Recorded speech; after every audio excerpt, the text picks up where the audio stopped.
তিস্তার পানির ন্যায্য হিস্সা পাওয়া বাংলাদেশের অধিকার বলেছেন তারেক রহমান। জাতিসংঘে যাওয়ার পরামর্শ। 5 জেলায় গণপদযাত্রায় মানুষের ঢল। কুয়েটের ছাত্র রাজনীতি বন্ধ ইস্যুতে ছাত্রদল ও বৈষম্য বিরোধী শিক্ষার্থীদের দফায় দফায় সংঘর্ষ। আহত অর্ধশতাধিক। ঢাকায় পাল্টাপাল্টি বিক্ষোভ। ছাড় না দেওয়ার হুঁশিয়ারি। জুলাই আগস্ট গণহত্যার অভিযোগে শেখ হাসিনার বিরুদ্ধে 20 এপ্রিলের মধ্যে তদন্ত রিপোর্ট দেওয়ার নির্দেশ আন্তর্জাতিক অপরাধ ট্রাইব্যুনালের। জনগণকে নিপীড়নে প্রশাসনকে ব্যবহার করেছে ফ্যাসিস্ট সরকার বলেছেন আইন উপদেষ্টা। গুম আয়নাঘর মুজিবের আমল থেকেই শুরু, মন্তব্য উপদেষ্টা মাহফুজের। নির্বাচনে ডিসিদের সর্বোচ্চ ক্ষমতা প্রয়োগের নির্দেশ সিইসির। স্থানীয় নির্বাচন ইস্যুতে বিতর্কের অংশ হবে না ইসি। জেলা প্রশাসকদের প্রস্তুত থাকার আহ্বান মন্ত্রিপরিষদ সচিবের। দেখছিলেন ক্রাউন সিমেন্ট সংবাদ শিরোনাম। এবারে বিস্তারিত। বিএনপির ভারপ্রাপ্ত চেয়ারম্যান তারেক রহমান বলেছেন, পানি বন্টন নিয়ে ভারত অপ্রতিবেশী সুলভ আচরণ করছে। তিস্তার পানি বাংলাদেশের মানুষের অধিকার, কারো করুণা নয়। বিষয়টি নিয়ে জাতিসংঘে যাবার পরামর্শ তার। নির্বাচন নিয়ে সরকারের অবস্থান স্পষ্ট করার আহ্বান জানিয়ে তারেক রহমান বলেন, নির্বাচনের কথা বললেই সরকারের কিছু উপদেষ্টা বিচলিত বোধ করেন। সন্ধ্যায় লালমনিরহাটের তিস্তা পয়েন্টে তিস্তা নদী রক্ষা আন্দোলনের 2 দিনব্যাপী কর্মসূচির সমাপনীতে ভার্চুয়ালি যুক্ত হয়ে এসব কথা বলেন বিএনপির ভারপ্রাপ্ত চেয়ারম্যান। লালমনিরহাট থেকে জুয়েল আহমেদের রিপোর্ট। তিস্তা পারের সংগ্রামী জনগণ, বিএনপির ভারপ্রাপ্ত চেয়ারম্যান তারেক রহমানের যোগদানে প্রাণ পায় তিস্তা আন্দোলন কর্মসূচি। হাত নেড়ে উষ্ণ শুভেচ্ছা জানান তিস্তা পারের বাসিন্দারা। 48 ঘন্টার আন্দোলন কর্মসূচির সমাপনীতে ভার্চুয়ালি যুক্ত হন বিএনপির ভারপ্রাপ্ত চেয়ারম্যান। ভোটের অধিকার নিয়ে কথা বলেন তিনি। সমালোচনা করেন আওয়ামী লীগের। সবাইকে ঐক্যবদ্ধ হয়ে শান্তির দেশ গড়ার আহ্বান জানান। গণতন্ত্রের পক্ষের শক্তি কিংবা সরকারের কোনো হঠকারী সিদ্ধান্তের কারণে যাতে এই খুনি পলাতক স্বৈরাচার আর তার দোসররা পুনর্বাসনের সুযোগ না পায়, সে ব্যাপারে আমাদের সকলকে সতর্ক থাকতে হবে। সে ব্যাপারে আমাদের সকলকে ঐক্যবদ্ধ থাকতে হবে অতীতের মতন।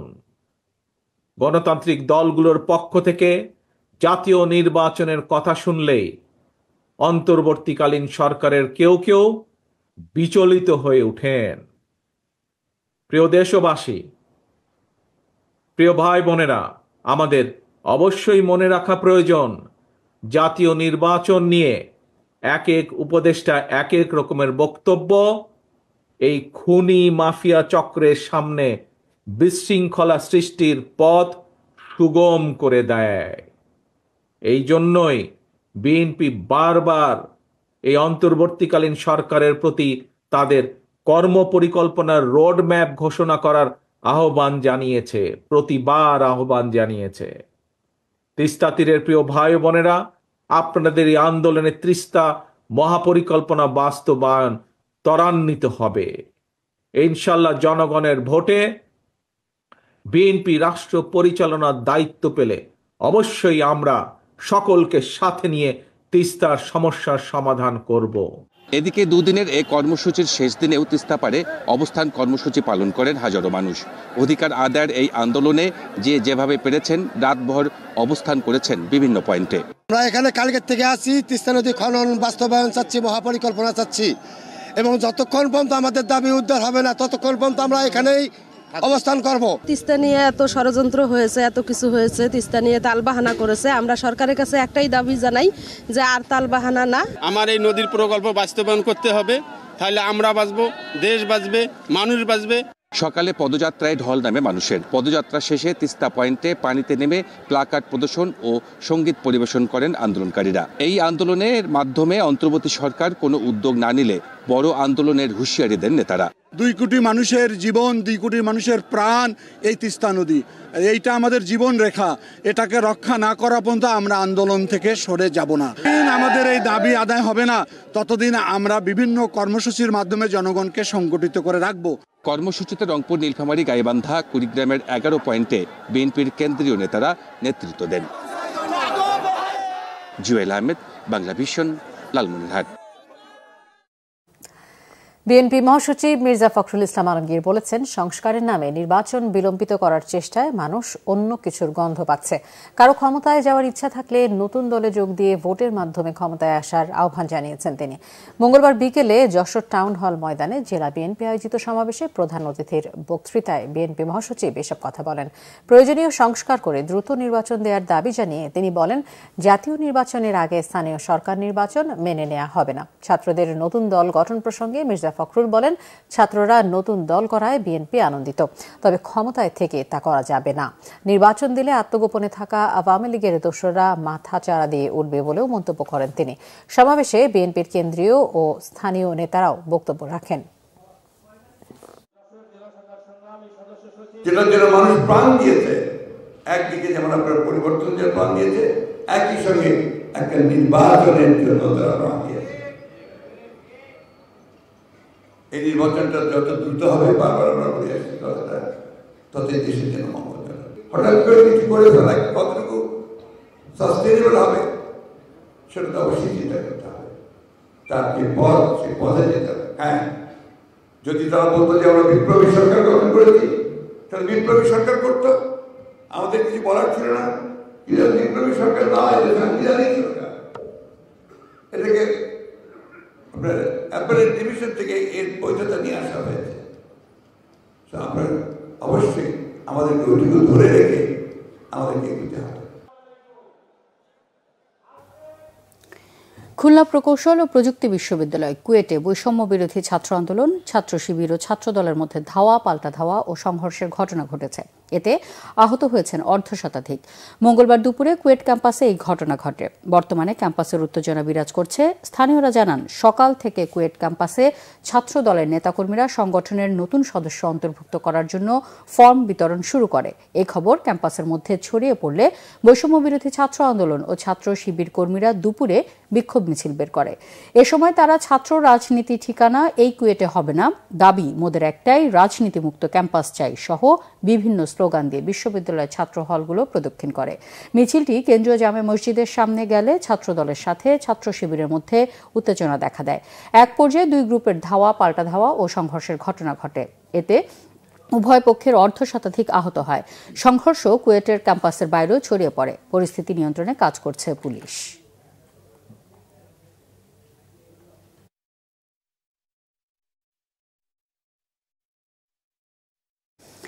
দর্শক, খুলনা শিববাড়ি মোড়ে রয়েছেন আমাদের সহকর্মী আতিয়ার পারভেজ। সরাসরি কথা বলছি তার সাথে।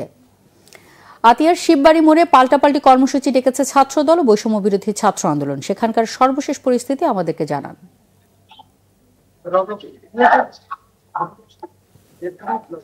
খুলনার শিববাড়ি মোড়ে অবস্থান নিয়েছে বৈষম্য বিরোধী ছাত্র আন্দোলন এবং ছাত্রদল। তারা কিন্তু মুখোমুখি অবস্থান নিয়েছে। শিববাড়ি মোড়ের দৃশ্য আপনাদের একটু দেখানোর চেষ্টা করব। শিববাড়ি মোড়ের যে পশ্চিম দিক, সেখানে অবস্থান নিয়েছে ছাত্রদল এবং পূর্ব দিকে অবস্থান নিয়েছে বৈষম্য বিরোধী ছাত্র আন্দোলন। মূলত কুয়েটের যে ঘটনা, সেই ঘটনার প্রতিবাদে বৈষম্য বিরোধী ছাত্র আন্দোলন এই শিববাড়ি মোড়ে কর্মসূচি ডেকেছিল। সেই কর্মসূচি প্রতিহত করার জন্য মূলত ছাত্রদল এসে শিববাড়ি মোড় দখল নেয়। পরবর্তীতে বৈষম্য বিরোধী ছাত্র আন্দোলনের নেতাকর্মীরা শিববাড়ি এসে জড়ো হয়েছে। এখন দুই দলই মূলত মুখোমুখি অবস্থান রয়েছে। পরিস্থিতি সামাল দেওয়ার জন্য এখানে পুলিশ মোতায়েন করা হয়েছে। অপরদিকে এই মুহূর্তে কুয়েটে সেখানে ভিসি এখনো অবরুদ্ধ অবস্থায় রয়েছে। খুলনা থেকে আমার কাছে এই ছিল সবশেষ খবর। ধন্যবাদ। শিববাড়ি মোড় থেকে জানাচ্ছিলেন আতিয়ার পারভেজ। কুয়েটের ঘটনার সাথে ছাত্রদল নয়, তৃতীয় পক্ষ জড়িত বলে দাবি ঢাকা বিশ্ববিদ্যালয়ের ছাত্রদলের নেতারা। গোপনে নয়, প্রকাশ্যে রাজনীতি করার আহ্বান জানান তারা। আর বৈষম্য বিরোধী ছাত্র আন্দোলনের নেতাদের দাবি, এই ঘটনার সাথে ছাত্রদল জড়িত। কুয়েটের ঘটনার প্রতিবাদে ঢাকা বিশ্ববিদ্যালয়ের টিএসসি এলাকায় বিক্ষোভ মিছিল করেছে ছাত্রদল ও বৈষম্য বিরোধী ছাত্র আন্দোলন। ছাত্রদল কলম ও সাধারণ মানুষের রাজনীতি করে জানিয়ে সংগঠনের নেতারা বলেন, দেশের মাটিতে ফ্যাসিবাদের ঠাঁই হবে না, কোনো ফাঁদে পা দেবে না ছাত্রদল। এদিকে বৈষম্য বিরোধী ছাত্র আন্দোলনের নেতারা বলেন, ছাত্রলীগের মতো যারা ফ্যাসিবাদী আচরণ করবে দেশের মাটিতে তাদের ঠাঁই হবে না। কুয়েটের ঘটনায় বুধবার সারা দেশে শিক্ষা প্রতিষ্ঠানে জুলাই গণহত্যা সহ কুয়েটের ভিডিও চিত্র প্রদর্শনীর কর্মসূচি ঘোষণা করেন তারা। বিগত দিনগুলোতে আমরা যেভাবে হামলা মামলা গুম নির্যাতন নিপীড়নের শিকার হয়েছি, অন্য কোন সংগঠন এককভাবে এত বেশি হামলা মামলা নির্যাতন গুম খুনের শিকার হয়নি। তারপরও 5 আগস্ট পরবর্তী সময়ে কিছুদিন আমরা ক্রেডিট নেইনি। বাংলাদেশ জাতীয়তাবাদী ছাত্র দল কখনো কোনোদিন ক্রেডিট নেয়ার রাজনীতি করে না। আপনারা জেনে থাকবেন কিছুদিন আগে ক্যাম্পাসে ডাকসুকে কেন্দ্র করে আরেকটি মব ক্রিয়েট করা হয়েছিল। ওই কিছু নামে বেনামে গুপ্ত সংগঠন একের পর এক আমাদের দিকে দোষারোপ করছিল। চাঁদাবাজি করতে চান, টেন্ডারবাজি করতে চান, আপনার পরিণত হবে সাদ্দামের মতো, আপনাদের পরিণত হবে আনারের মতো। গত 16 বছরে আপনাদের বিরুদ্ধে যে নির্যাতন হয়েছে, এই ফ্যাসিবাদী আওয়ামী লীগ আপনাদেরকে যেভাবে নির্যাতন নিপীড়ন করেছে, আপনারা মজলুম ছিলেন, আপনারা চালু বলেন না। যে ক্যাম্পাসের জন্য আমরা লড়াই করেছি, ছাত্রলীগের বিরুদ্ধে যেভাবে আমরা লড়াই করেছি, আমরা চাই না শিক্ষার্থীদের আবার বাক স্বাধীনতা হরণ করা হোক। ফেসবুকে তারা একটা কমেন্ট করলে আবার হেলমেট বাহিনী এসে ছাপিয়ে পড়ুক। মতামত প্রকাশের স্বাধীনতা অব্যাহত থাকুক। দর্শক, ঢাকা বিশ্ববিদ্যালয়ের টিএসসি এলাকায় আছেন বিশেষ প্রতিনিধি এসএম ফয়েজ, সরাসরি যুক্ত হচ্ছে তার সাথে। ফয়েজ, ছাত্রদল ও বৈষম্য বিরোধী ছাত্র আন্দোলনের কর্মসূচি থেকে কি বলা হয়েছে এবং ক্যাম্পাসের এই মুহূর্তের পরিস্থিতি কেমন দেখছেন আপনি? ঢাকা বিশ্ববিদ্যালয়ের ক্যাম্পাসের যে পরিস্থিতি সেটি একেবারেই শান্ত রয়েছে। তবে আজকে যে ঘটনাটি একেবারেই আলোচনার বিষয় সেটি হচ্ছে খুলনা প্রযুক্তি ও প্রকৌশলী বিশ্ববিদ্যালয়ে যেই ছাত্র রাজনীতিকে কেন্দ্র করে দুই দলের বা দুই পক্ষের যেই সংঘর্ষ হয়েছে, ধাওয়া পাল্টা দেওয়া হয়েছে, বেশ কয়েকজন আহত হয়েছে। ক্যাম্পাসের পরিস্থিতি নিয়ন্ত্রণে সেখানে সেনাবাহিনী, বিজিবি, পুলিশ মোতায়েন করা হয়েছে যাতে করে আর কোনো ধরনের অপ্রীতিকর ঘটনা না ঘটে। সেই ঘটনাকে কেন্দ্র করে ঢাকা বিশ্ববিদ্যালয়ের রাজু ভাস্কর্য যে এলাকাটি রয়েছে, ঢাকা বিশ্ববিদ্যালয় টিএসসি হিসেবে যেটি পরিচিত, সেখানেই বৈষম্য বিরোধী ছাত্র আন্দোলনের নেতারা এবং ছাত্র দলের নেতারা পাল্টাপাল্টি কর্মসূচি পালন করেছেন। সেখানে কুয়েটে যেই ছাত্র রাজনীতি নিয়ে যেই দুপক্ষের সংঘর্ষ হয়েছিল, সেই সংঘর্ষকে নিয়েই তারা এই প্রতিবাদ বিক্ষোভ মিছিল করেছেন। প্রতিবাদ বিক্ষোভ মিছিলে ছাত্র দলের নেতারা বলেছেন যে কুয়েটের যেই ঘটনাটি ঘটেছে এই ঘটনার সাথে ছাত্রদল জড়িত নয়, তৃতীয় কোনো পক্ষ জড়িত, যারা গোপনে রাজনীতি করে এবং ছাত্রদলকে ফাঁদে ফেলতে চায়। ছাত্রদলের নেতারা বলছেন তারা কোনো ষড়যন্ত্রের বা কোনো গোপনীয় কোনো ফাঁদে তারা পা দিতে চান না। তারা সচেতন রয়েছেন, সতর্ক রয়েছেন। তারা ছাত্রদের পক্ষের রাজনীতি করেন, দেশের মানুষের রাজনীতি করেন, তারা কলমের রাজনীতি করেন, তারা ক্যাম্পাসের রাজনীতি করেন, তারা সাধারণ মানুষের রাজনীতি করেন। তারা কোনো ধরনের অস্ত্রের রাজনীতি করে না। যারাই ছাত্র দলের উপরেই কুয়েটের ঘটনার দোষ চাপিয়ে দিতে চাচ্ছে, এটি একটি ষড়যন্ত্র হিসেবে ছাত্রদলের নেতারা দেখছেন। আর বৈষম্য বিরোধী ছাত্র আন্দোলনের নেতারা বলছেন, তারা অভিযোগ করেছেন যে এই ছাত্র রাজনীতি নিয়েই ছাত্রদল কুয়েটে হামলা চালিয়েছে। তারা আগামীকাল বুধবার যেই হামলাটি হয়েছে গতকাল অর্থাৎ মঙ্গলবার, এই বুধবারে তারা এই ভিডিওগুলো প্রত্যেকটি বিশ্ববিদ্যালয়ের ক্যাম্পাসে তারা প্রদর্শন করবে, তারা দেখাবে কারা হামলা চালিয়েছে। তারা বলছেন ফ্যাসিবাদের যেই নমুনা বা ফ্যাসিবাদের যে বিষয়টি বাংলাদেশে দেখেছে মানুষ, সেই রাজনীতি তারা আর দেখতে চান না। তারা এও অভিযোগ করেছেন যে হেলমেট পরে কুয়েট বিশ্ববিদ্যালয়ে তারা হামলা চালিয়েছে। তবে ছাত্রদল বলেছে হেলমেট পরে ছাত্রদল কখনো কোনোদিন হামলা চালায়, তারা সবসময় প্রকাশ্যে আছে। আর হেলমেট পরে যারা আন্দোলন হামলা করেছে তারা ফ্যাসিবাদের দোষর হতে পারে, তারা ছাত্রলীগ হতে পারে, তারা ছাত্রদলের কেউই এই হামলার সাথে জড়িত না। তৃতীয় পক্ষ এই ঘটনাটি ঘটিয়েছে বলে তারা অভিযোগ করেছেন। এই ছিল আমার কাছে এখানকার সবশেষ তথ্য। পরবর্তীতে কোনো তথ্য থাকলে বাংলা ভিশনের দর্শকদেরকে একেবারে বিস্তারিত জানাতে পারব। ফয়েজ, আপনাকে ধন্যবাদ। টিএসসি থেকে জানাচ্ছিলেন আমাদের প্রতিনিধি এসএম ফয়েজ। জুলাই আগস্টে গণহত্যার অভিযোগে মানবতা বিরোধী অপরাধের মামলায় সাবেক প্রধানমন্ত্রী শেখ হাসিনার বিরুদ্ধে 20 এপ্রিলের মধ্যে তদন্ত রিপোর্ট দিতে বলেছে আন্তর্জাতিক অপরাধ ট্রাইব্যুনাল। এছাড়া সাবেক 10 মন্ত্রী সহ 16 জনের বিরুদ্ধেও একই সময়ের মধ্যে তদন্ত রিপোর্ট দিতে বলা হয়েছে। সেই সাথে সাবেক সংসদ সদস্য সোলাইমান সেলিমকে সেদিন ট্রাইব্যুনালে হাজির করারও নির্দেশ দিয়েছে ট্রাইব্যুনাল। আহমেদ সরওয়ারের রিপোর্ট। জুলাই আগস্টের গণহত্যার অভিযোগে মানবতা বিরোধী অপরাধের মামলায় সাবেক 10 মন্ত্রী, 2 প্রতিমন্ত্রী, 2 উপদেষ্টা, একজন সাবেক বিচারপতি এবং একজন সাবেক সচিব, এই 16 জনকে মঙ্গলবার সকালে আন্তর্জাতিক অপরাধ ট্রাইব্যুনালে হাজির করা হয়। সকাল 11টার দিকে তাদেরকে হাজতখানা থেকে একে একে ট্রাইব্যুনালের এজলাস কক্ষে নেওয়া হয়। ট্রাইব্যুনালের কার্যক্রম শুরু হলে আলাদা আলাদা আবেদনে শেখ হাসিনা এবং অন্যদের বিরুদ্ধে তদন্ত শেষ করতে 2 মাসের সময় চাওয়া হয়। প্রসিকিউশন থেকে বলা হয় তদন্ত কাজ প্রায় শেষের দিকে, কিন্তু জাতিসংঘের প্রতিবেদনের পর আরও কিছু বিষয় সংযোজন করে পুরো রিপোর্ট ট্রাইব্যুনালে উপস্থাপনের জন্য সময় চাওয়া হয়। বিচারপতি গোলাম মুর্তজা মজুমদারের নেতৃত্বে 3 সদস্যের আন্তর্জাতিক অপরাধ ট্রাইব্যুনাল সময় আবেদন মঞ্জুর করেন। যেহেতু জাতিসংঘের মতো একটা বিশ্বের সবচাইতে বড় আন্তর্জাতিক সংগঠন, যাদের বাংলাদেশের কারো পক্ষে কোনো পলিটিক্যাল বায়াসের কোনো কারণ নেই, তারা যেহেতু গণহত্যার ব্যাপারে সুস্পষ্ট একটা রিপোর্ট দিয়েছে, এইটা আমাদের মামলা প্রমাণের জন্য একটা বড় এভিডেন্স হিসেবে কাজ করবে।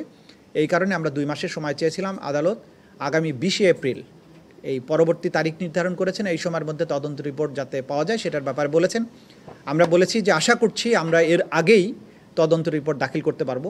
বাকি যে মামলা ছিল ওবায়দুল কাদের সহ বাকি মন্ত্রীদের, তাদের ব্যাপারেও একই প্রেয়ার এবং একই এভিডেন্স কিন্তু এখানে কাজ করবে। সেই হিসাবে তাদের ক্ষেত্রেও আমরা একই আবেদন জানিয়েছিলাম, আদালত সেটা মঞ্জুর করেছেন। যে গণহত্যার জন্য যে সমস্ত নির্দেশাদি দিয়েছেন, সেই সব নির্দেশাবলী যে তাদের টেলিফোনিক অর্ডারের মাধ্যমে যে গিয়েছে, হত্যাকাণ্ড করে এক ছাত্র জনতাকে নির্মূল করার কথা বলা হয়েছে, সমস্ত টেলিভিশন চ্যানেলগুলো বন্ধ করে দেওয়ার কথা বলেছে, এই ধরনের কথোপকথন তারা যে করেছেন তাদের অজ্ঞাতে সেগুলো রেকর্ডেড হয়েছে। তো সেগুলো আমাদের হাতে আসছে। তো আমরা যেটা বুঝি আপনাদেরকে যেটা বলতে পারি যে মানুষকে মারার জন্য যে ফাঁদ তারা পেতেছিলেন, সেই ফাঁদে হয়তো তারাই পড়তে যাবেন। আলাদা আবেদনে হাজী সেলিমের পুত্র সাবেক সংসদ সদস্য সুলাইমান সেলিমকেও মানবতা বিরোধী অপরাধের মামলায় গ্রেপ্তার দেখানোর আবেদন জানায় প্রসিকিউশন।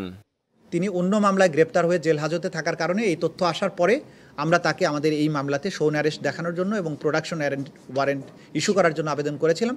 তাকেও 20 এপ্রিল আদালতে উপস্থিত করার জন্য নির্দেশ দিয়েছেন। আসামি পক্ষের আইনজীবী বলেন, অভিযোগগুলো এখনো প্রাথমিক পর্যায়ে রয়েছে। পুরো তদন্ত রিপোর্ট না দেখে অপরাধের বিষয়ে কিছু বলা যাবে না বলে জানান তিনি।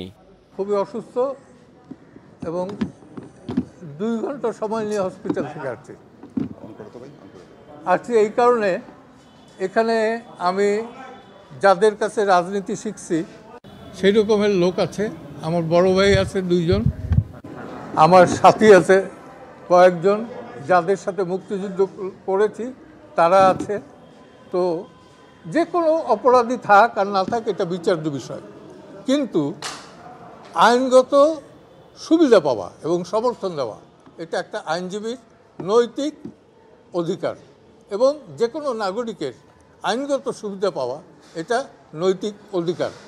মানবতা বিরোধী অপরাধের 2 মামলায় শেখ হাসিনা এবং ওবায়দুল কাদের সহ 46 জনের বিরুদ্ধে তদন্ত চলমান রয়েছে ট্রাইব্যুনালে, যাদের মধ্যে 17 জন কারাগারে আছেন।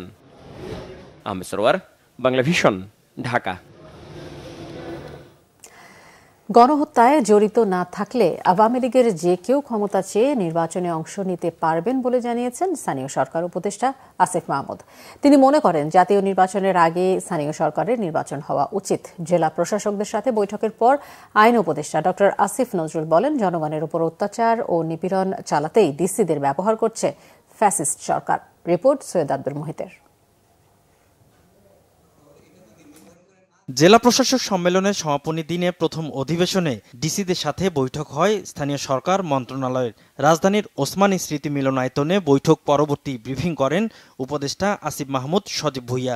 জানান, জনগণের সেবা নিশ্চিত করতে আগেই স্থানীয় সরকার নির্বাচন হওয়া দরকার। গণহত্যার অভিযোগে দল হিসেবে আওয়ামী লীগের বিচারের কথা বলেন তিনি। আমি মনে করি জনগণের কথা বিবেচনা করে জনগণের সেবায় যেন কোনো বিঘ্ন না ঘটে, সেই জন্যই স্থানীয় সরকার নির্বাচনটা হওয়া উচিত।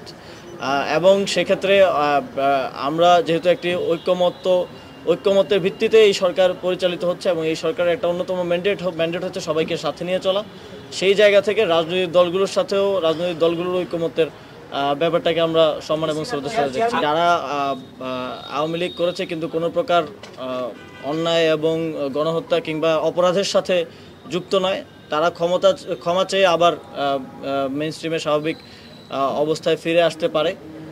এবং সেই জায়গা থেকে কেউ যদি নির্বাচন করে তাতেও কোনো বাধা নেই, কিন্তু কেউ যদি কেউ যদি কনভিক্টেড থাকে, এই গণহত্যার সাথে জড়িত থাকে, তাহলে তাকে কোনোভাবেই নির্বাচনে আসতে দেয়। জেলা প্রশাসকদের সাথে বৈঠকের পর আইন উপদেষ্টা ডক্টর আসিফ নজরুল ডিসিদের সংবিধানের অনুযায়ী জনগণের সেবা নিশ্চিত করার তাগিদ দেন।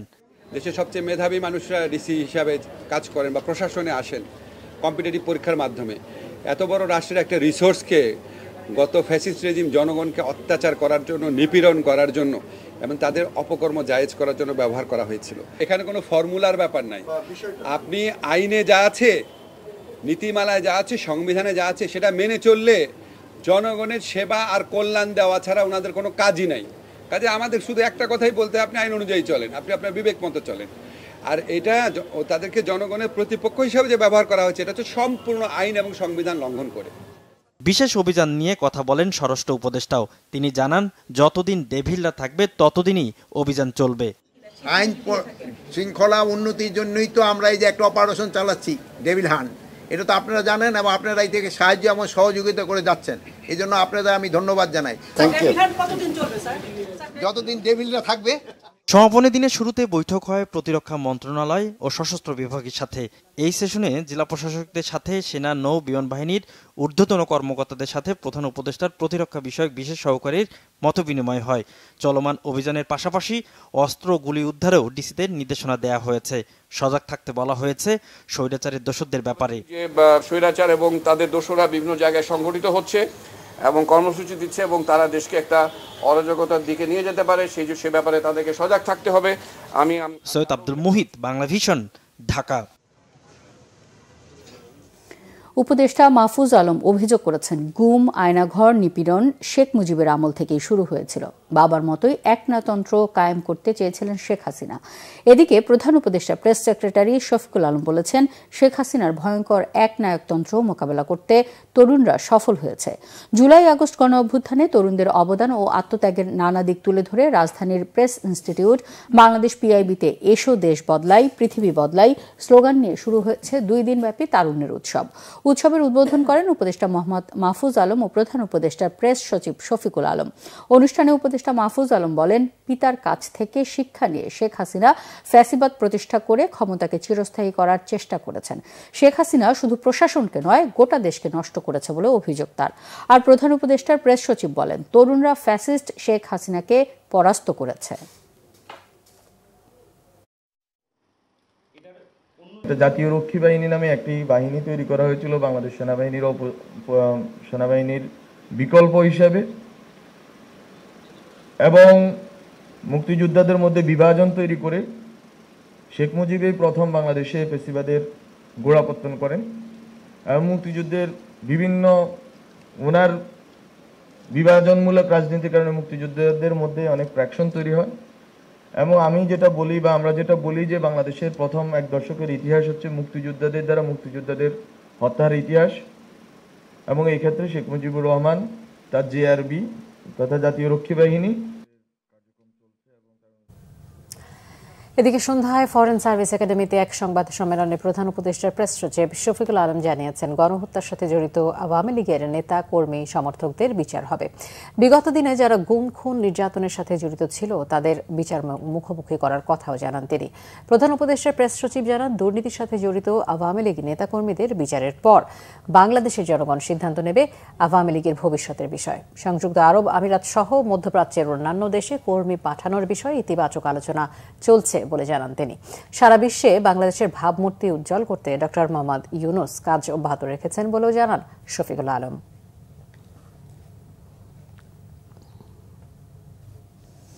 জাতীয় নির্বাচন নিরপেক্ষ ও গ্রহণযোগ্য করতে জেলা প্রশাসকদের আইনের সর্বোচ্চ ক্ষমতা প্রয়োগের নির্দেশনা দেওয়া হয়েছে।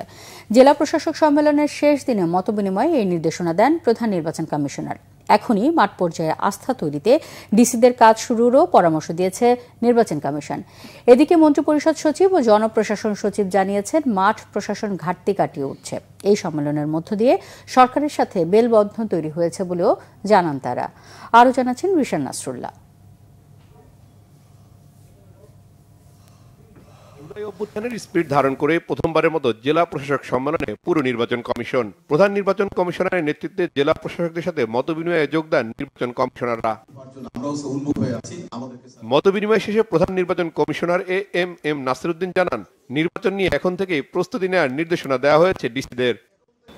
আমরা তাদেরকে এই মেসেজটা দিতে চেয়েছি যে এই যে সামনে যে ইলেকশনটা আসছে, আপনারা আইনের সর্বোচ্চ প্রয়োগ করবেন নিজ উদ্যোগে, আমরা ইলেকশন কমিশন থেকে আইনের সর্বোচ্চ প্রয়োগ করব। আমরা আমাদের যা ক্ষমতা আছে আমরা প্রয়োগ করব, এবং আপনাদের যে ক্ষমতা আইন দিয়েছে আমরা চাই একটা প্রোঅ্যাক্টিভলি, অভিযোগের ভিত্তিতে নয়, নির্বাচনী আচরণ বিধি লঙ্ঘন হচ্ছে, আপনার একজন সাংবাদিক বা কেউ একজন গিয়ে কমপ্লেন করলেন তারপরে আমরা রিয়েক্ট করবো, সেটা না।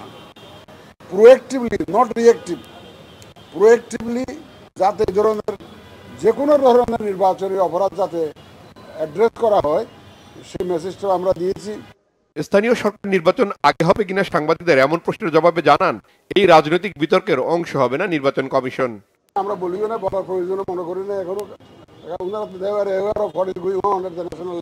এটা তো রাজনৈতিক বিতর্ক এখন তো চলছে, আপনারা যা দেখতেছেন। আমরা ওই বিতর্কের অংশীদার হতে চাই না, একটা ফয়সালা হোক, তারপর আমরা সেটা দেখা যাবে। এটা ডিসি সম্মেলনের সবশেষ সেশন ছিল জনপ্রশাসন ও মন্ত্রী পরিষদ বিভাগের।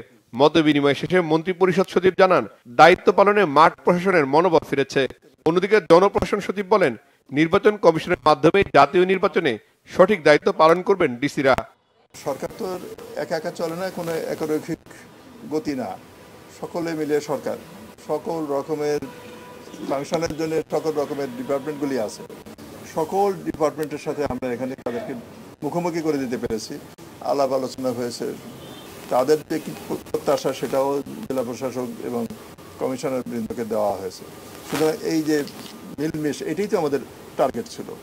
এই টার্গেটে কি রেজাল্ট হলো, এই রেজাল্টটা তো অঙ্ক দিয়ে বলা যাবে না। আমরা আশা করি যে রেজাল্ট আমরা পাবো, তাদের কাজকর্ম আরও সুসংহত হবে, আরও দক্ষতার সাথে তারা কাজ করতে পারবে। আগের যে আরও উৎসাহের সাথে জনস্বার্থে জনগণকে নিয়ে কাজ করবে, এটা আমাদের আজকের এই যদি বলি এই আজকে জনপ্রশাসন সংক্রান্ত তাদের যে এক্সপ্রেশন এবং আমাদের যেটা তাদেরকে নিয়ে আসা, এইটার সেতুবন্ধ, এটা মিলবন্ধ হয়েছে। এখানে কোনো আমি মনে করি না যে দাবি উঠেছে, দাবি পূরণ হয়নি, এরকম কিছু হয়নি। এর আগে বন, পরিবেশ ও জলবায়ু মন্ত্রণালয়, মৎস্য ও প্রাণী সম্পদ এবং ধর্ম মন্ত্রণালয়ের সাথে মত বিনিময় করেন জেলা প্রশাসকরা। রিশান নাসরুল্লাহ, বাংলাভিশন, ঢাকা। বিএনপি নেতারা বলেছেন, ছাত্র জনতাকে হত্যা করেই খুনের তৃষ্ণা মেটেনি শেখ হাসিনার, লাশগুলো পুড়িয়ে দেওয়া হয়। বলেন, এসব খুনের দায়ে শেখ হাসিনার বিচার করতেই হবে। তারা বলেন, জনগণের টাকা লুটপাটকারী ফ্যাসিবাদের দোসর ব্যবসায়ীদেরকেও বিচারের আওতায় আনতে হবে। একই সাথে দ্রুত প্রয়োজনীয় সংস্কার করে জাতীয় নির্বাচন দেওয়ার আহ্বান জানান বিএনপি নেতারা। মিরাজ হোসেন গাজীর রিপোর্ট।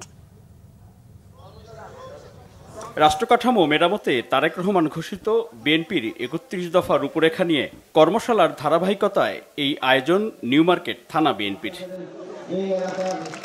কর্মশালায় ৩১ দফার বিষয়বস্তু তুলে ধরে আলোচনা করেন বিএনপির নেতারা। বর্তমানে যেসব সংস্কার নিয়ে আলোচনা চলছে সেগুলো বিএনপি আগেই জাতির সামনে উপস্থাপন করেছে বলে জানান নেতারা। তারা বলেন, বৈষম্য বিরোধী ছাত্র আন্দোলনের ব্যানারে জুলাই আগস্টের আন্দোলনের সময় তারেক রহমান নিয়মিত দিক নির্দেশনা দিয়েছেন, আর দলের সব পর্যায়ের নেতাকর্মীরা সাধারণ শিক্ষার্থীদের সাথে রাজপথে সক্রিয় ছিল। বিএনপি নেতারা বলেন, একটি মহল বিএনপির অবদান ছিনতাই করতে চাচ্ছে। এটা সেই তত্ত্বাবধায়ক সরকার যেটা আমাদের লাশের উপর, আমাদের রক্তের উপর, গত 16 বছরের ফ্যাসিবাদের বিরুদ্ধে আমাদের ত্যাগ তিতিক্ষার উপর দাঁড়িয়ে রয়েছে। এই সরকারের যে ম্যান্ডেট সেটা একটা জাতীয় নির্বাচনের জন্য, সেটা স্থানীয় সরকার নির্বাচনের জন্য না। আপনারা কি চান এই সরকার স্থানীয় নির্বাচন আয়োজন করুক? তার মানে এই সরকার যেটা আমাদের ত্যাগ এবং সংগ্রামের ফসল, এই সরকারকে খুব দ্রুত তাদের যে ম্যান্ডেট রয়েছে সে অনুযায়ী অবাধ, সুষ্ঠু এবং গ্রহণযোগ্য নির্বাচন স্থাপনের মাধ্যমে জনগণের মালিকানা ভোটের মাধ্যমে জনগণের কাছে ফিরিয়ে দিতে হবে। বিএনপি জনগণের ক্ষমতায় বিশ্বাস করে, বিএনপি জনগণের কাছে দায়বদ্ধ থেকে রাজনীতি করতে চায়, রাষ্ট্র ব্যবস্থাপনা করতে চায়। বিএনপি জনরায়ের বাইরে একদিনও ক্ষমতা থাকার মানসিকতা অতীতও রাখেনি, ভবিষ্যতেও রাখতে চায় না। আমার কেন জানি মনে হয় আমরা নব্য মুসলিনী হবার জন্য অনেকে চেষ্টা করছেন। এদেশের জনগণ হিটলার মুসলিনীদেরকে যেমন নগ্ন করে ঝুলিয়ে রেখেছিল, এদেশের জনগণ প্রয়োজনে আবার এদেশে করবে। আমরা গণতন্ত্র উদ্ধার এবং গণতন্ত্র প্রতিষ্ঠা করেই ছাড়বো ইনশাআল্লাহ। জাতীয় নির্বাচন না করে স্থানীয় সরকার নির্বাচনের নামে কোনো ষড়যন্ত্র চললে তা মেনে নেওয়া হবে না বলে হুঁশিয়ারি দেন বিএনপি নেতারা। তাদের প্রশ্ন, শেখ হাসিনার দোসর টাকা লুটপাটকারীদের কেন বিচারের আওতায় আনা হচ্ছে না? আওয়ামী লীগের কোনো রাজনীতি করার অধিকার থাকতে পারে না, সেটিও কোনোভাবেই সম্ভব নয়। যেই দলের নির্দেশে নিরীহ ছাত্রদের হত্যা করে সেই দেহগুলোকে পুড়িয়ে ফেলা হয়েছে, যে নেত্রীর নির্দেশে খুনি হাসিনা, তাদেরকে আমরা রাজনীতি দল বলতে পারি না, তাদেরকে রাজনীতি করার কোনো সুযোগ আমরা করে দিতে পারি না। এটা বাংলাদেশে কোনোদিনও হবে না। ওই সমস্ত ফ্যাসিবাদদের বিচার বাংলাদেশের মাটিতে করতে হবে। আজকে অনেক রক্তের বিনিময়ে যেই অন্তর্বর্তীকালীন সরকার প্রতিষ্ঠা হয়েছে, আমরা বলতে চাই যতদিন এই ফ্যাসিবাদদের বিচার না হবে ততদিন আমরা রাজপথে এদের বিরুদ্ধে কথা বলবো। প্রিয় বন্ধুরা, প্রায় এক যুগ পর নিউ মার্কেটের এই এলাকায় বিএনপির উন্মুক্ত কর্মশালাটি রূপ নেয় জনসভায়। দুপুরের আগ থেকেই উৎসবমুখর পরিবেশে দলের বিভিন্ন পর্যায়ের নেতাকর্মীরা অংশ নেন তারেক রহমানের ৩১ দফার এই কর্মশালায়। মিরাজ হোসেন গাজী, বাংলা ভিশন, ঢাকা। ফ্যাসিবাদ সরকারের আমলে গ্রেফতারকৃত জামায়াত নেতা এটিএম আজহারুল ইসলামকে কবে মুক্তি দেওয়া হবে, অন্তর্বর্তী সরকারের কাছে তার সুস্পষ্ট বার্তা চেয়েছেন জামায়াত ইসলামের আমির ডাক্তার শফিকুর রহমান। অন্যথায় অতীতের মতো রাজপথ দখলের হুঁশিয়ারি দেন তিনি। একই সাথে জামায়াতের নিবন্ধন ফিরিয়ে দেওয়ারও দাবি জানানো হয়। এটিএম আজহারকে মুক্তি না দিলে ঢাকা মহানগরকে অচল করার হুঁশিয়ারি দেন জামায়াতের ঢাকা মহানগরের 2 নেতা। বিকেলে রাজধানীর পল্টন মোড়ে জামায়াতে ইসলামীর নেতা এটিএম আজহারুল ইসলামের নিঃশর্ত মুক্তির দাবিতে বিক্ষোভ সমাবেশ ও মিছিলের আয়োজন করে বাংলাদেশ জামায়াতে ইসলামী ঢাকা মহানগর। বিকেল 4:30টায় সমাবেশ শুরু হওয়ার কথা থাকলেও তার 1 ঘন্টা আগেই পল্টন মোড় ও এর আশপাশের সড়কে মিছিল নিয়ে জড়ো হন জামাত শিবিরের নেতাকর্মীরা। এর ফলে বন্ধ হয়ে যায় এসব সড়কের যান চলাচল। সমাবেশে জামায়াত নেতারা ফ্যাসিস্ট সরকারের আমলে গ্রেপ্তার জামাত নেতা এটিএম আজহারুল ইসলামের মুক্তির দাবি জানান। জামাতের নিবন্ধন ফেরত না দিলে ঢাকা মহানগরকে অচল করার হুঁশিয়ারিও দেন তারা। আমরা আজকে জিজ্ঞাসা করতে চাই, কোন কারণে বাংলাদেশের জীবিতদের মধ্যে সবচেয়ে নিপীড়িত মজলুম জননেতা এটিএম আজহারুল ইসলামকে মুক্ত দেওয়া হলো না? দাঁড়িপাল্লা যদি অনতি বিলম্বে ফিরিয়ে দেওয়া না হয়, আমরা মাননীয় আমির জামাতের নির্দেশ চাইব। আপনি যদি বলেন প্রতিদিন সকালে একবার, বিকালে একবার ঢাকার 130টা প্রশাসনিক ওয়ার্ডে আমরা মিছিল করব, বিক্ষোভ করব, ঢাকাকে অচল করে দেব। প্রধান অতিথির বক্তব্যে জামায়াতের আমির ডাক্তার শফিকুর রহমানও এটিএম আজহারের মুক্তির দাবি জানান। এ সময় বৈষম্য দূর না হওয়া পর্যন্ত নেতাকর্মীদের থেকে রাজপথে থাকার প্রতিশ্রুতি নেন তিনি। কেন এই বৈষম্য? আমরা তো নিজের থেকে অন্যান্য নেতৃবৃন্দের মুক্তির দাবি জানিয়েছিলাম, এই উদারতা আমরা দেখিয়েছিলাম, উদারতা আমরা দেখিয়েও যাব। কিন্তু আজহারুল ইসলাম সাহেব কবে মুক্তি হবেন সুস্পষ্টভাবে জানতে চাই সরকারের কাছে। সমাবেশ শেষে বিক্ষোভ মিছিল বের করেন জামাতের নেতাকর্মীরা। শুভ মাহফুজ, বাংলা ভিশন, ঢাকা। তিস্তা পাড়ের ক্ষতিগ্রস্ত মানুষের কথা চিন্তা করে দ্রুত তিস্তা প্রকল্প বাস্তবায়ন করতে চায় চীন। তবে এ ব্যাপারে সিদ্ধান্ত বাংলাদেশের। ঢাকায় দেশটির রাষ্ট্রদূত ইয়াওয়েন জানান, চীন প্রস্তাব দিলেও গত 2 বছর বাংলাদেশের পক্ষ থেকে কোনো জবাব পাওয়া যায়নি। বাংলাদেশের অভ্যন্তরে যে পরিবর্তনই হোক, চীনের সহায়তা অব্যাহত থাকবে বলে জানিয়েছেন তিনি।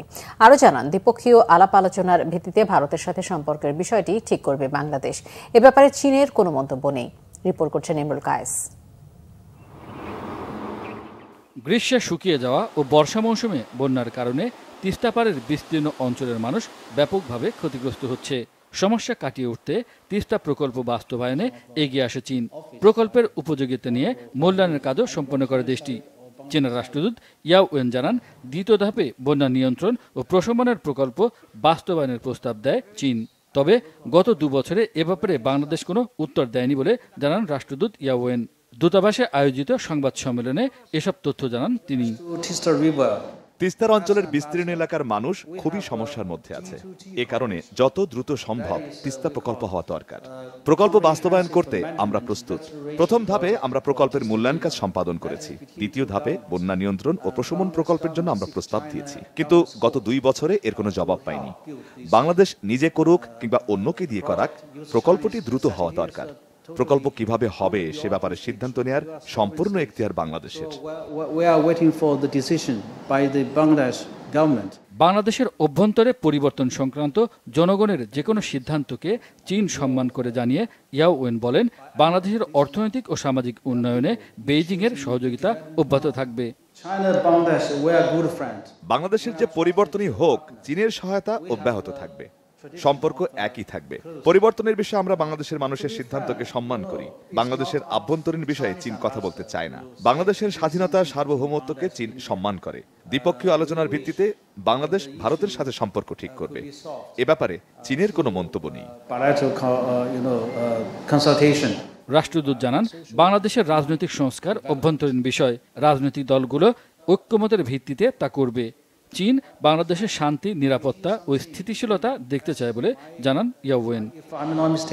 ইমরুল কায়েস, বাংলাভিশন, ঢাকা।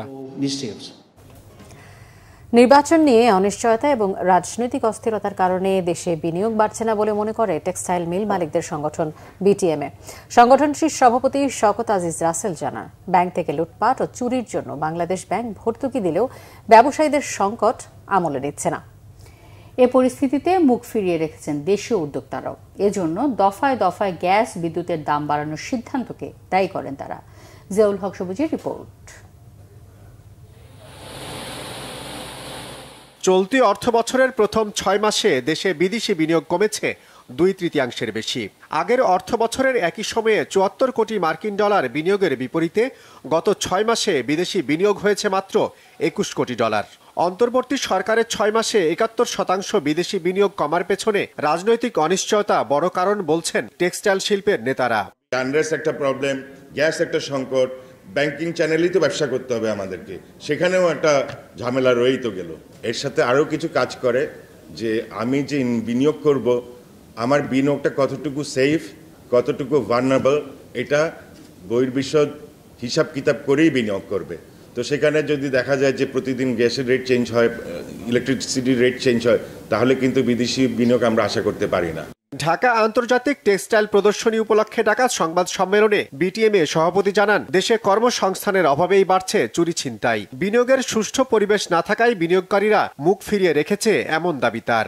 সরকার যদি ডিক্লারেশনে না আসে আমরা ইনভেস্ট করব না, কারণ আপনি হঠাৎ করে ঘুম থেকে ওঠার পরে বলবেন যে গ্যাস 75 টাকা, কোনো দিনও আপনার সাস্টেনেবল হবে না ইন্ডিয়ার সাথে, কোনো দিনও সম্ভব না, প্র্যাকটিক্যাল না। আপনার রাতারাতি ফ্যাক্টরি একটার পর একটা বন্ধ হবে। ওরা আবার দেখে যে এই দেশ তো দেখি রাতারাতি সব কিছুর দাম ডাবল ট্রিপল করে দেয়, যেমন মনে করেন ইউটিলিটি প্রাইস, গ্যাসের প্রাইস, ইলেকট্রিসিটি।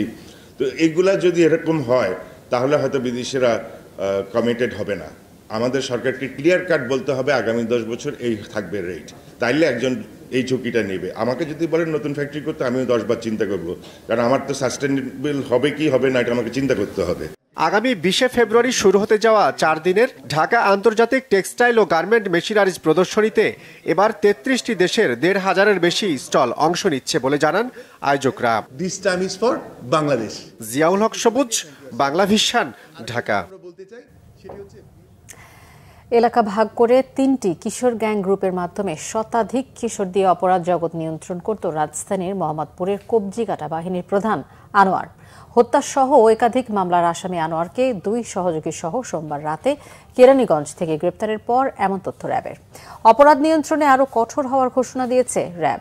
চাঁদাবাজি ও ছিনতাইয়ে বাধা দিলে হাতের কবজি কেটে দিত রাজধানী মোহাম্মদপুরের আনোয়ার। এ থেকেই তার নাম হয়ে যায় কবজিকাটা আনোয়ার। র্যাব জানিয়েছে, হত্যা, চাঁদাবাজি, ছিনতাই সহ আনোয়ারের বিরুদ্ধে রয়েছে অসংখ্য মামলা। মোহাম্মদপুর ও আশেপাশের এলাকায় 3টি গ্যাং চালাতো আনোয়ার। গ্যাংয়ের সদস্য সংখ্যা শতাধিক।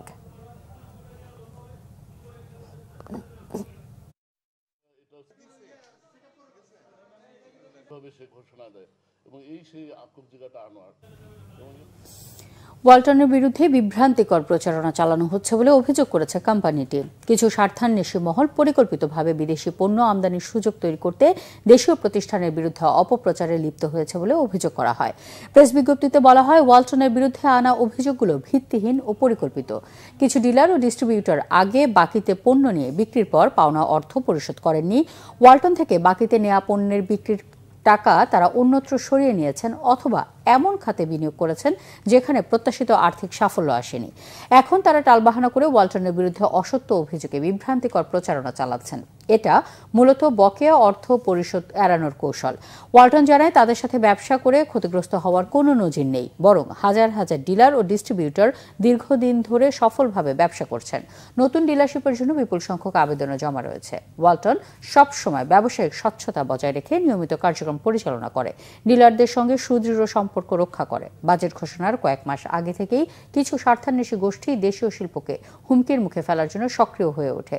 বিদেশি পণ্যের আমদানির সুযোগ সৃষ্টির জন্য প্রতিষ্ঠিত প্রতিষ্ঠানগুলোর বিরুদ্ধে অপপ্রচার চালায়। ওয়ালটন মনে করে, এসব অপপ্রচার কেবল একটি প্রতিষ্ঠানের উপর নয়, দেশের সামগ্রিক অর্থনীতি ও কর্মসংস্থানের উপর নেতিবাচক প্রভাব ফেলতে পারে।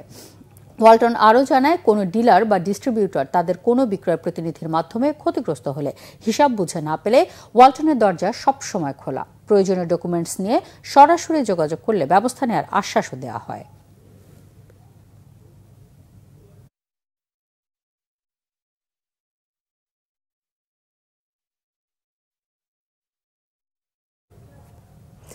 আরও কিছু খবর নিয়ে রয়েছে ডেস্ক রিপোর্ট। কেন্দ্রীয় কর্মসূচির অংশ হিসেবে বিএনপির জনসভা হয়েছে পাবনায়। এতে প্রধান অতিথি হিসেবে বক্তব্য রাখেন দলের স্থায়ী কমিটির সদস্য ইকবাল হাসান মাহমুদ টুকু। সরকারি এডওয়ার্ড কলেজ মাঠে অনুষ্ঠিত সভায় সভাপতিত্ব করেন বিএনপির চেয়ারপারসনের উপদেষ্টা হাবিবুর রহমান হাবিব। বিশেষ অতিথি ছিলেন বিএনপি চেয়ারপারসনের বিশেষ সহকারী অ্যাডভোকেট শামসুর রহমান শিমুল বিশ্বাস।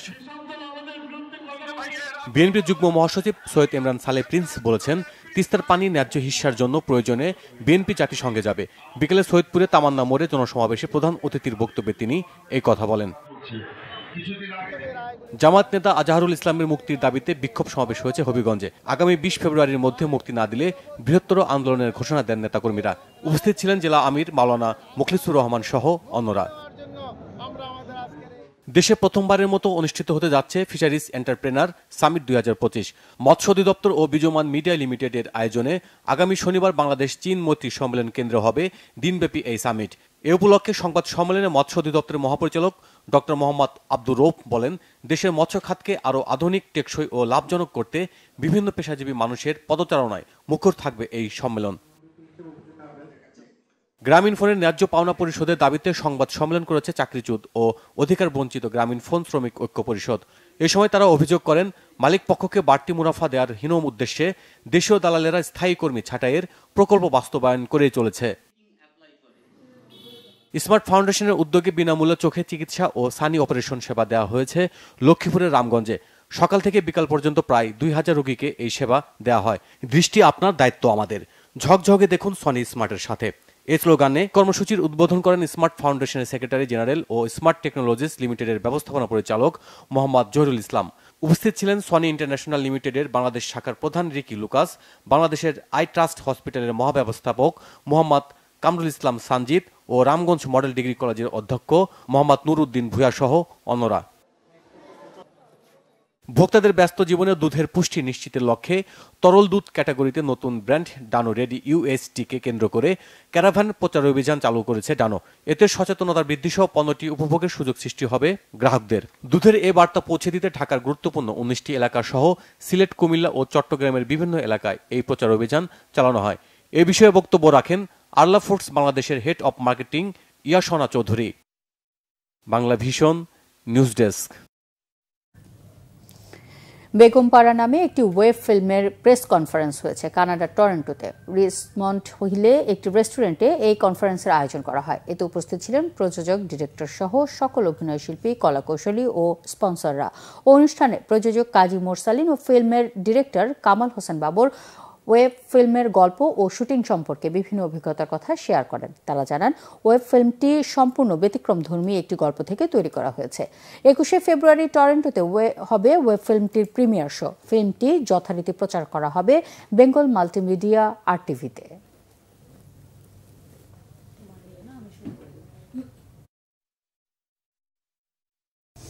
এই ছিল এখনকার মতো। পরের সংবাদ রাত 1টায় দেখার আমন্ত্রণ রইল। এছাড়া বাংলাভিশন সংবাদ ও সংবাদ সংশ্লিষ্ট অনুষ্ঠান দেখতে ভিজিট করুন www.bbnews24.com ও facebook.com/banglavisionnews এবং সাবস্ক্রাইব করুন youtube.com/banglavisionnews। ধন্যবাদ। শুভরাত্রি।